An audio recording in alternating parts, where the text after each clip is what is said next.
Meus queridos alunos da nossa querida UFMS, muito boa tarde, bom dia, boa noite. Nós estamos na nossa quarta aula de História da Música, Panorama de História da Música.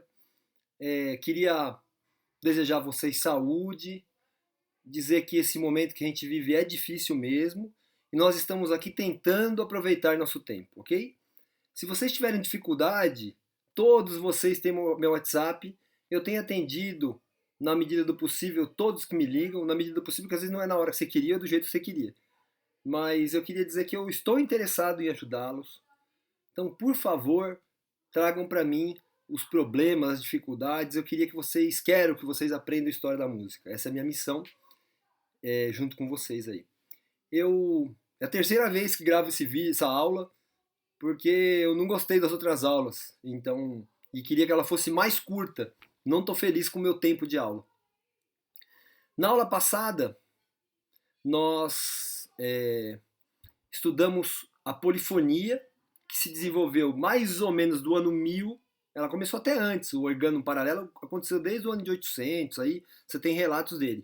Mas no ano 1000, o organo, sobretudo o discante, que é o movimento contrário das vozes, uma sobe, outra desce, outra sobe, ele passou a se desenvolver.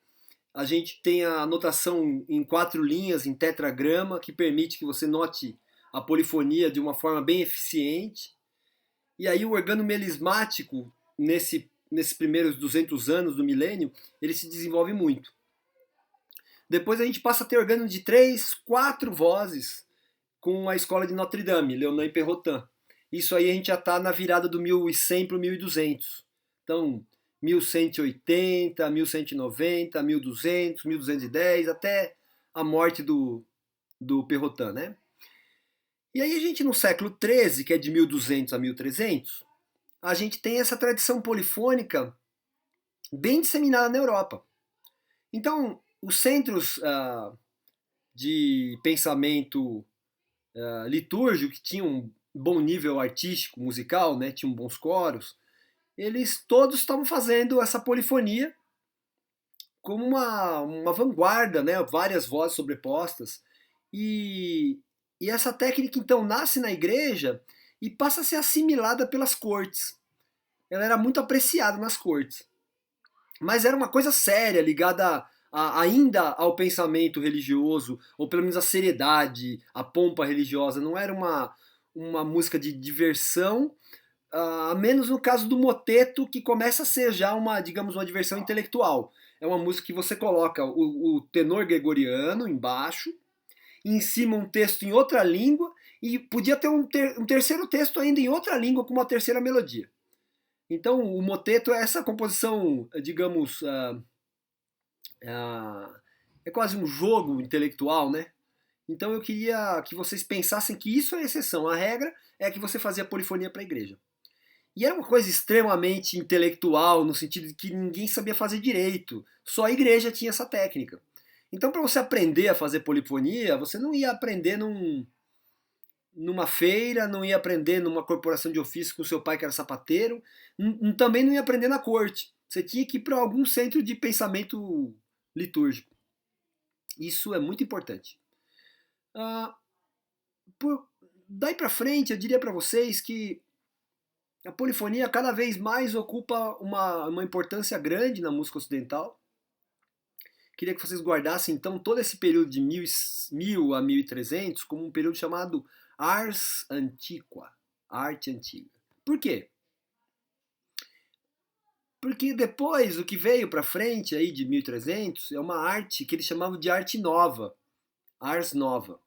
E a arte antiga, lógico, foi chamada não na época dela, né? Foi chamada pelos sucessores de arte antiga. Porque essa arte a notação dela não era capaz de registrar ritmo. Então você fala, mas como é que cantava 4 vozes sem saber o ritmo? Era uma coisa de ouvido, ok? Mas eles tinham lá suas convenções, então tinham certas linhas rítmicas que você sabia que ia ser usado em determinados momentos. Então você tinha, eram os modos ou pés rítmicos que vinham desde a antiguidade clássica. Eu vou dar um exemplo de pé rítmico. Uma curta e uma rápida. Uma curta e uma longa. Então assim, ó, tá, tá, tá, tá, tá, tá. Agora o contrário, uma longa e uma curta. Tá, tá, tá, tá, tá. E você fala, Marcelo, mas isso aqui é uma coisa assim, eu vou escrever para vocês aqui no papel. Não é um 6/8? Assim, que você tem uma semínima e uma mínima? Não é isso? Eu vou colocar aqui para vocês, vocês me perdoem pela letra. Minha letra não é bonita, vocês vão ter que me perdoar. Ó, 6/8, tá? Ops.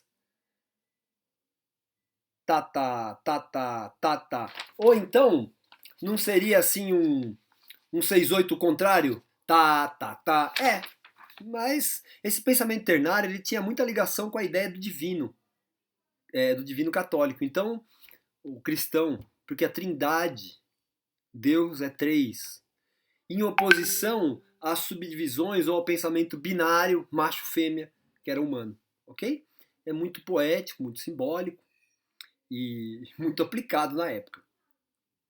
E por esse motivo a gente tem muito 6/8 nessa época mesmo. As subdivisões ternárias eram muito eram recorrentes. Ah, então vocês sabem então que a arte antiga, ou ars antiqua, é um movimento de Paris que depois se alastrou pelo mundo, que vai durar cerca de 300 anos, que faz polifonia. E que começa a usar a língua vernácula, algum texto poético secular, não sacro, e que se utilizava na essência daquilo que era o canto base, cantus firmus em latim, cantochão em português, cantoliano em espanhol, que é o gregoriano que ficava na base sobre o qual você construiria as outras vozes. E o pensamento contrapontístico é esse: você tem uma nota embaixo e em cima da nota você vai colocar uma outra nota, punctum contrapunctum, por isso chama contraponto, tá? Nessa mesma época, um pouquinho depois, eu diria, mas assim, vamos colocar uma data aí, de 1070 a 1270, 200 anos, está dentro. A gente tem uma tradição cavalheiresca dos cavaleiros e cavalheiros, que na época coincidia. Ou seja, o cara era um cavaleiro que ia para a guerra com sua espada e depois voltava cheio de histórias e cantava as glórias e as vitórias. E às vezes ele nem ia para a guerra, ele cantava as glórias do tio dele, sei lá. Mas ele cantava como era bom vencer os infiéis e papapá. E ele também cantava as belezas da senhora feudal que ele visitava. Oh, minha senhora, quanto dói meu coração, quanto ardeu por vosso meu... Opa, pode falar. E aí é o seguinte, eles iam de fato no castelo alheio, ele era um nobre, tinha um cavalo, tinha uma armadura, tinha sido lá sagrado cavaleiro pelo rei, mas ele já não tinha muita força na corte dele, porque afinal ele não tinha exército para liderar, ele não... Era melhor ele sair pelas outras cortes cantando. E ele tinha jeito para coisa. Então, vocês imaginam que os nossos ministros saíssem por aí cantando? Era mais ou menos isso, era o que tinha de suprassumo da sociedade europeia da época, virando artista. Isso é interessante, ok? Isso não é uma coisa boba. E eles eram muito bons poetas, né? E a poesia e a música estavam inteiramente ligados, eles recitavam enquanto tocavam. E aí eles carregavam com eles, quando iam para a guerra, eles carregavam um escudeiro. Quando eles iam para essas turnês, quando saíam de cavaleiros, eles levavam um cara para fazer piada, cantar, tocar vários instrumentos, afinar os instrumentos, que eram nós, né, os músicos, né? Eles chamavam de jograis na época, menestréis, que era tipo um empregado.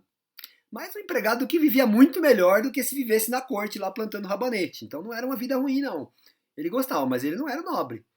Também sabia fazer poesia, e o que o jogral tinha, contava novidade, falava, e o pessoal adorava, sabe, gente?